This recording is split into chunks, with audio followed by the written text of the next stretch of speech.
Hello, this is Mark Galeotti with another brief little uh, rumination on Russian politics.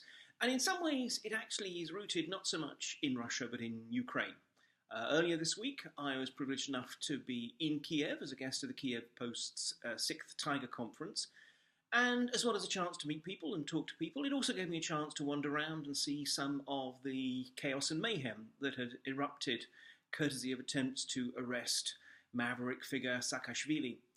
And that got me thinking about some of the ways in which what happens in Ukraine is actually playing out in Russian politics and may well, now that Putin has, surprise, surprise, announced that he will be standing for re-election next year, influence his approach to that election and the term that follows. Now, Ukraine is often presented as Russia's path not taken.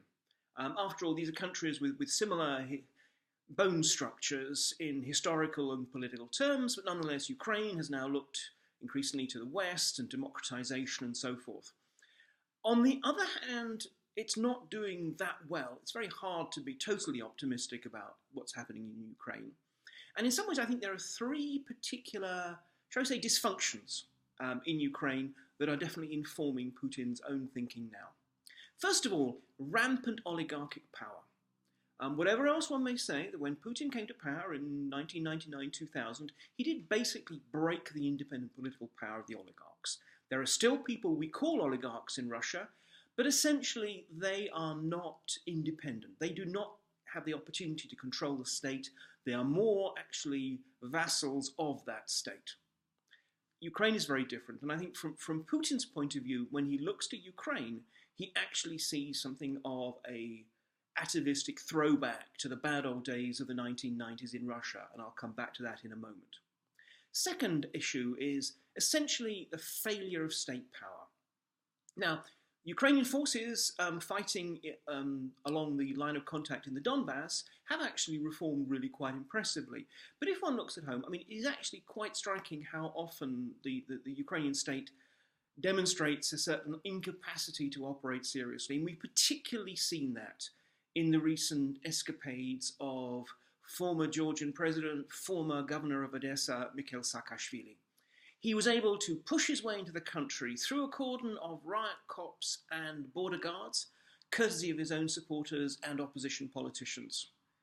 And then he was able to set up shop in Kiev, constantly criticizing, calling for the downfall of the government from an exceedingly opulent apartment right by the presidential administration.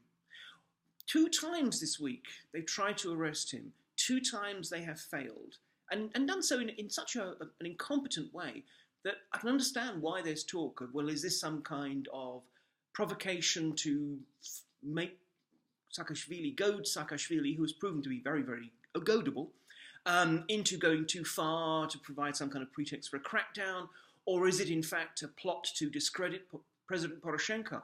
But I think that's reading too much into it. I think actually this is just simply the fact of a certain degree of incompetence. Now again, from Putin's point of view, one of the most fundamental characteristics of the state is the capacity to secure itself, both externally and internally. And again, I think therefore what's going on in Ukraine is something of a point of interest for Putin. The third element that is worth making is the fragmentation of politics. There is a broad sense that Ukraine wants to be a European country. But what does that mean? To some, it means rights for everyone, whether it's minorities, whether it's the LGBT community, or whatever. To others, though, more often it just seems to be an economic issue. We want to be prosperous like the Europeans. The problem is that not only is there no grand vision that certainly unites burgeoning civil society at the bottom and the essentially corrupt and self-interested elite at the top, but there's also a fragmentation of parties and leaders. Poroshenko still is just about holding on to the position of the highest polling Ukrainian politician of the moment, but he's doing so with around 16% of public support. The main opposition rival, Yulia Tymoshenko, she has 12 to 14%. Saakashvili himself has around 3%. I mean, what this says is basically a political spectrum which is completely sort of divided into every single colour, every single shard and fragment of opinion. And part of the result of that is incapacity politically as well. We have no clear vision except, frankly, the self-interests of the individuals and the blocs at work.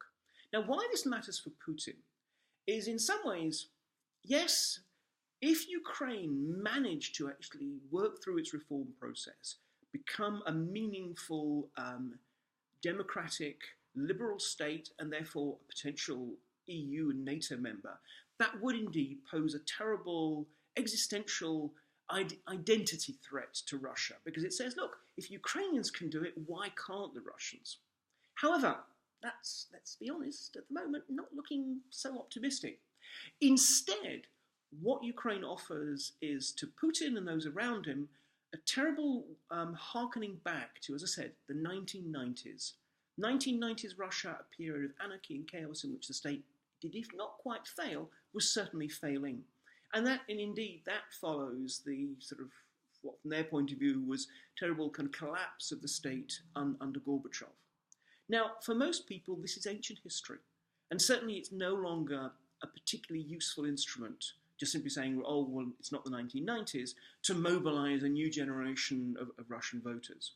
But in terms of the mindset of Putin and those close to him, they still are afraid of that kind of time of troubles, this classic Russian trope that's happened after the death of Ivan the Terrible. That sense that everything else must be sacrificed to unity and strength. And therefore, so long as Ukraine continues in its current status, I think it's a constant reminder to the Russians of what could happen. When I say Russians, Putin and co. What could happen? And it helps further, even above the clear reasons for their own self-interest, further encourage them to that sense that their path is the right one. Because we should realize he's not purely motivated by self-interest. To a large extent, yes. But also, like all human beings, they want to feel that they are in the right. And unfortunately, Ukraine's travails, I think, help Putin and co. think that they are in the right. And we may well see the Russian propaganda machine gleefully launching itself at what's going on in Ukraine during the coming presidential elections as a way of making this particularly kind of depressingly negative point, which is, look, Russia faces a West that is hostile and hates us. We don't, but nonetheless, that's the propaganda line.